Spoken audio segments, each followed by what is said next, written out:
Two of the game's greatest centers set to do battle. It's Nikola Jokic and the Denver Nuggets in Philadelphia to take on Joel Embiid, the all-star start-less center of the Philadelphia 76ers. And boy, did Embiid give it to Denver in this one.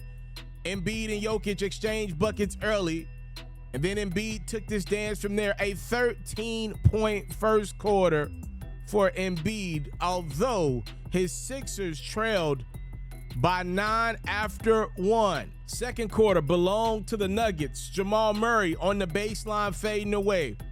And then, check it out, it's Jokic for 3.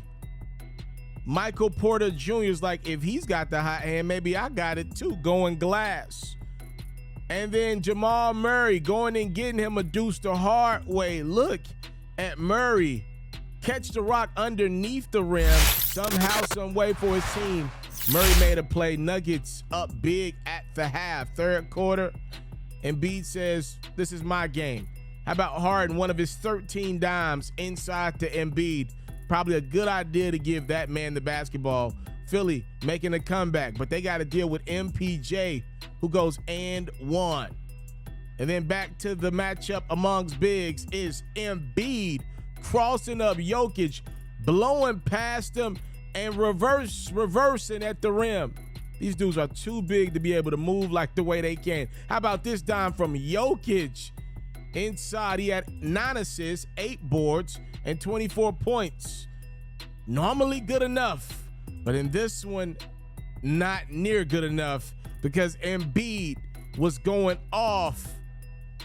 Kentavious Caldwell-Pope 3 cuts the Nuggets deficit down.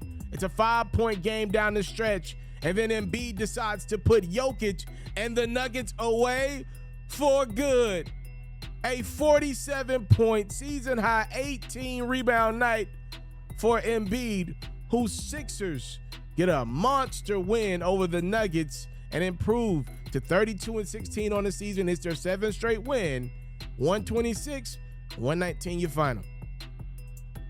I haven't said a word yet. So before we go here, all I'm going to do is say, look, one guy is leading the MVP conversation.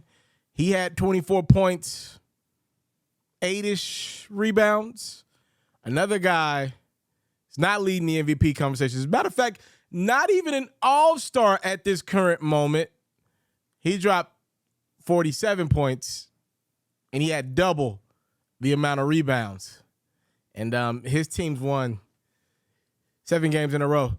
So, ladies and gentlemen, I think this is a very important spot in the season. This week specifically, right? Giannis is going crazy in the East right now.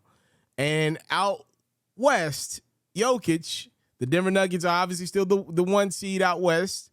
They've been playing really good overall. Jokic has missed some games. He avoided a matchup with Giannis this week. And the MVP matchup that he does show up for, he got worked in that second half by Embiid. The facts are the facts. He got worked. And I think for the first time, and I'd say about 3-4 weeks, the MVP conversation just got a little bit closer. Now, I wouldn't say anybody's over Jokic just yet, but I do believe with MVP races as tight as these have been during the Jokic reign, the Giannis reign even, I do believe head-to-head matchups need to matter, all right? And this is some of the things that non-Jokic fan favorites out there have been talking about for much time now. They've been saying, yo, hey, man, Jokic is great, consistent every night of the NBA.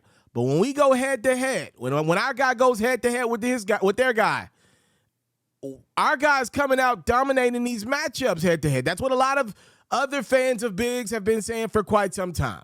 Now, again, at the end of the day, it's more than just these matchups because Jokic does it on a random night in Indiana, on a random night in Detroit, on a Saturday night when the Denver Nuggets are hosting the Minnesota Timberwolves. He's there for his team.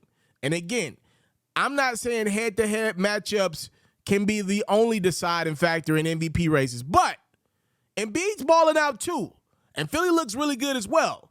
So all I'm saying, if it's close statistically, and Embiid wins a couple of these head-to-heads over Jokic in the way he did that one, Giannis as well, I think we got a conversation here. For the first time in a few weeks, I think the MVP race got a little tighter, and Embiid put it on Jokic in that second half.